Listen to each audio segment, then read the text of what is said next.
नागपुर जंगल में टुनटुनी नाम की एक चिड़िया अपनी दो बेटियों सुनहरी और पिंकी के साथ रहती थी। टुनटुनी जंगल के जमींदार कड़कनाथ कौवे के घर मालिन का काम करती थी। टुनटुनी बहुत ही मन लगाकर उसके बगीचे की देखभाल करती थी, जिस वजह से कड़कनाथ के बगीचे में बहुत ही रंग बिरंगे फूल खिला करते थे, जिसके व्यापार से जमींदार की बहुत ही अच्छी खासी कमाई हो जाया करती थी। एक दिन कड़कनाथ कौवा टुनटुनी को आवाज लगाते हुए कहता है, टुनटुनी, अरे ओ टुनटुनी, कहाँ हो? जल्दी आओ।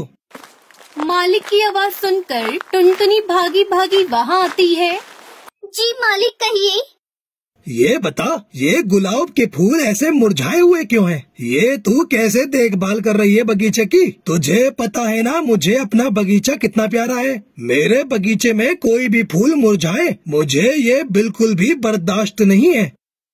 जानती हूँ मालिक, लेकिन सालों साल इस बगीचे के फूल खिले खिले तो नहीं रह सकते हैं ना।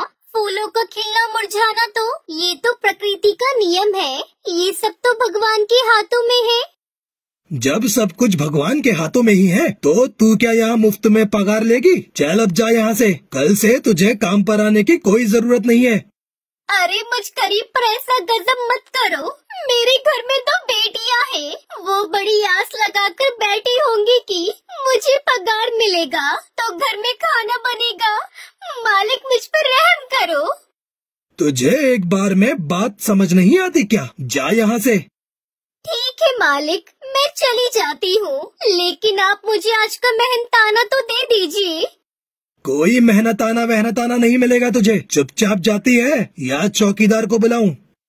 मालिक की बात सुनकर टुनटुनी दुखी होकर वहाँ से अपने घर की ओर आने लगती है। तभी उसे रास्ते में हरा भरा पौधा दिखाई देता है। अरे न जाने किसने इस पौधे को उखाड़ फेंका है। इस पौधे में तो अभी पूरी जान बाकी है। एक काम करती हूँ, मैं इस पौधे को अपने घर ले जाती हूँ, वहाँ आंगन में लगा दूंगी। टुनटुनी उस पौधे को लाकर अपने आंगन में लगा देती है और रोजाना उसमें पानी डालती है। कुछ ही दिनों बाद वो छोटा पौधा बड़ा होने लगता है। ये देखकर टुनटुनी की दोनों बेटियां सुनहरी और पिंकी कहती है, अल्ले पिंकी, ये देख, माँ का लगा हुआ पौधा कैसे तनकर खड़ा हो गया है। अब देखना, बहुत ही जल्दी ये पेड़ हमें मीठे मीठे फल देगा। फिर हम इन फलों को बेचने लगेंगे, जिससे हमारी गरीबी मिट जाएगी और माँ को भी इतनी मेहनत नहीं करनी पड़ेगी। अपनी बेटियों की आंखों में अमीरी के सपने देखकर टुनटुनी टूटे मन से कहती है, हे भगवान, लानत है मुझ गरीब माँ पर। कितने दिन हो गए घर में चूल्हा नहीं जला।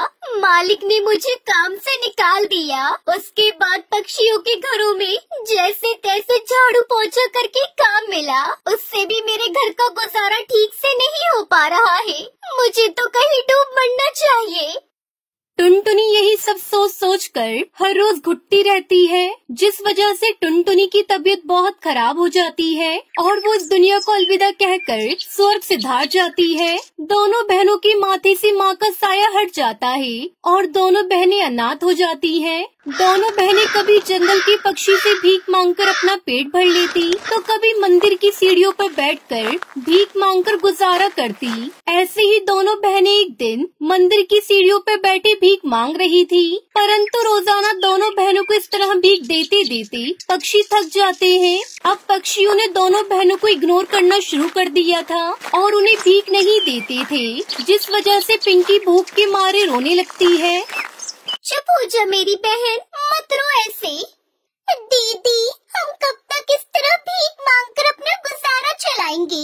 ऐसी जिंदगी मुझे नहीं जीनी है। इससे अच्छा तो ये है कि हम मर जाएं। ऐसा मत बोल मेरी बहन, एक न एक दिन जरूर सब कुछ ठीक हो जाएगा। ऐसे ही दिन बीतते हैं। वो दोनों बहनें रोजाना अपने आंगन में लगे पेड़ को पानी देती और उससे बातें करती और जैसे तैसे परिंदों से भीख मांगकर अपना गुजारा चलाती। ऐसे ही एक साल बीत जाता है। उनका पेड़ भी बहुत बड़ा विशाल हो जाता है। एक दिन सुनहरी आंगन में उदास बैठी थी। सुनहरी को देखकर पिंकी कहती है, आप इस तरह इस पेड़ के पास क्यों खड़ी है? कुछ नहीं मेरी बहन, बस सोच रही थी कि समय कितनी जल्दी बीत जाता है, जमाना कहाँ से कहाँ बढ़ गया, मगर हम अनाथ बहनें आज भी गरीबी की दलदल से निकल नहीं पाए हैं। और देखो ना, हम रोजाना इस पेड़ को पानी देते हैं, ये पेड़ कितना विशाल हो गया है, मगर अब तक इसमें एक भी फल नहीं लगा है। कम से कम इस पेड़ पर फल उगते तो हमारी कुछ मदद हो जाती। एक दिन अचानक बहुत तेज मूसलाधार बारिश होती है, जिस वजह से उनका कच्चा मकान ढहने लगता है। मेरी बहन, अब हमें ये घर छोड़कर जाना होगा, ये घर गिरने वाला है। दोनों बहनें घर से निकलकर पेड़ के नीचे आकर खड़ी हो जाती है। घर छीन जाने को उनको बहुत दुख होता है।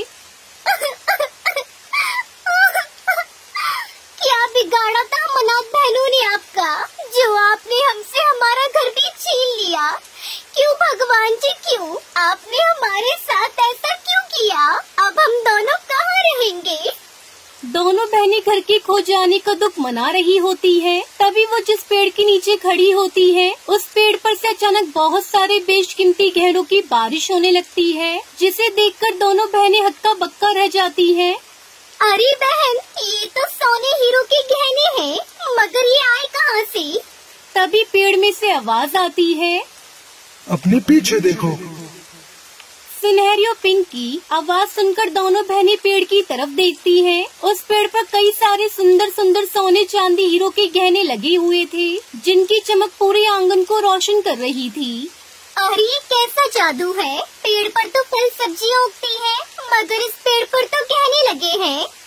बेटी, मैं एक जादुई गहनों का पेड़ हूँ, जिस पर उगने वाले सोने के गहने कभी खत्म नहीं होते। मेरा जीवन तुम बेसहारा बहनों की देन है। तुमने मुझे पानी खाद देकर सींचा है, इसलिए मेरे उगने वाले गहनों पर तुम्हारा हक है। मेरे पेड़ पर लगे गहनों को बेचकर तुम अपने लिए एक अच्छा नया घर बनवाओ। मैं अंत तक तुम्हारी मदद करता रहूँगा। पेड़ की बात सुनकर दोनों बहनें बहुत खुश हो जाती हैं। पहली बार उनके जीवन में इतनी खुशियाँ आई थी। दोनों बहनें पेड़ पर लगे गहनों को सुनार के पास बेच देती हैं और अपने लिए आलीशान घर बनवाती हैं और उसमें सुखमय जीवन व्यतीत करने लगती हैं। तभी एक दिन दोनों बहनें पेड़ के पास आती हैं और उससे कहती हैं, हे जादुई गहनों के पेड़, हमें तुम्हारी मदद की जरूरत है। उन बहनों की पुकार सुनकर पेड़ के अंदर एक चमकदार रोशनी होती है और पेड़ वापस से गहनों से लद जाता है। तभी पेड़ बोलता है, कहो, तुम्हें मुझसे क्या मदद चाहिए? जादुई पेड़, आपसे जो गहने हमें मिले थे, वो सारे गहने घर बनवाने में खर्च हो गए, इसलिए अब हम गरीब बहनों को थोड़े और गहनों की जरूरत है। हाँ, क्यों नहीं, तुम चाहो तो मुझ पर उगे सारे गहनों को तोड़ लो। ये सुनकर दोनों बहनें बहुत खुश होती हैं और उन पेड़ पर से आवश्यकता अनुसार गहनों को तोड़ लेती हैं। अब जब भी कभी अनाथ बहनों को किसी चीज की जरूरत होती, वो पेड़ के पास आकर गहनों को तोड़ लेती। तो इस तरह दोनों बहनों की गरीबी दूर हो जाती है और वो खुशी खुशी रहने लगती है। तो दोस्तों, इस कहानी से हमें सीख मिलती है कि समय कितना भी खराब और बुरा चल रहा हो, हमें अपनी मेहनत लगन से अपना काम करते रहना चाहिए।